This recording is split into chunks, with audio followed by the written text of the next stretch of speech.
Hi, this is an addendum video to the previous video I made about the moon orbiting within the concave Earth.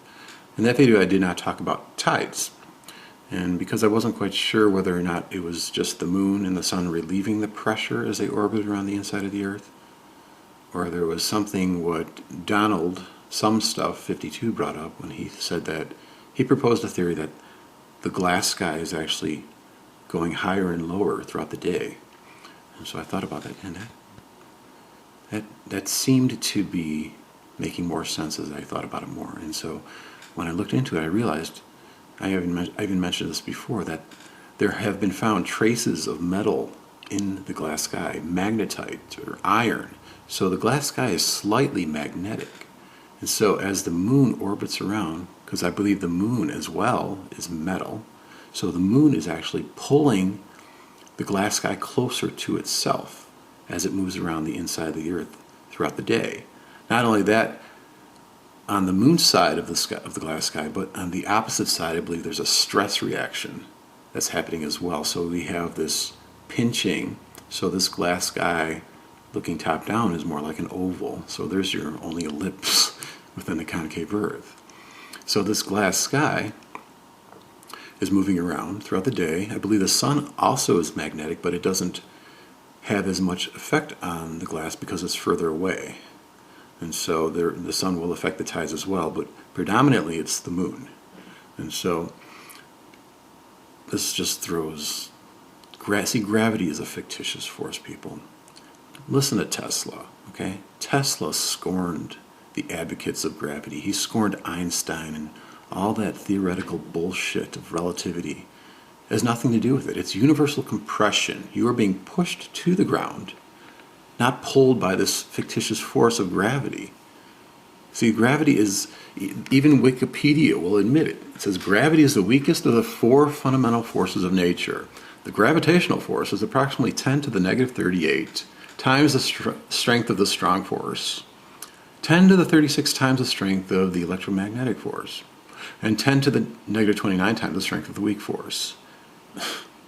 As a consequence, gravity has a negligible influence on the behavior of the subatomic particles and plays no role in determining the internal properties of everyday matter. No role. They just admitted gravity has no, this concept of gravity has no role in everyday matter. On the other hand, though, this is where the theoretical bullshit goes into outer space. They haven't been to outer space. They can't test whether or not there's a force called gravity. They just assume based on what? Tides? Well, I just explained to you why tides work. It has nothing to do with gravity. What else? The orbits of the planets? No, that's not because of gravity. I explained to you. I show you why the orbits of the planets work. It has to do with magnetism. It has to do with the temperature. When the planets get closer to the sun, they speed up. It has nothing at all to do with this fictitious force of gravity. See, they have to have this concept. It's this ad hoc concept. Oh, well, since the Earth is spinning and we're being held down to the Earth on this convex Earth, we have to make up this force. We have to, something has to be, it's just like just making up flying pink unicorns. It's the same fucking concept. It's fictitious. Okay, so on the other hand, gravity is the dominant force at the macroscopic scale. This is the cause of the formation, shape, and trajectory of astronomical bodies, including those of asteroids, comets, and planets. See, it's all bullshit, guys. It's all bullshit when they'll try to shame you with their ad populum bullshit. It's really funny. It's ironic too. I mean, just imagine if we were the majority. Just imagine this minority group of people, these fucking crackpots, thinking that the Earth is spinning. We're being held down to this magical force called gravity. They'd be laughed to fucking shame. So look at this. There's been metal to be found in the glass sky.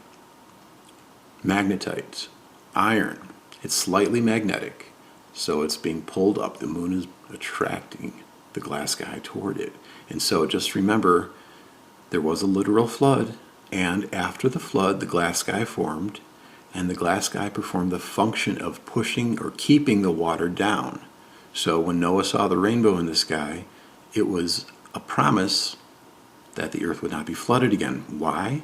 Because the rainbow is indicative of a glass sky, and the glass sky pushes. It's an ether push. It's not this pull. Universal compression. Listen to Tesla, okay? Pushes you down. So the glass sky, when it's closer to the ground, the water level is lower. It's very simple. When it's higher to the ground, the water level heightens. It's right there.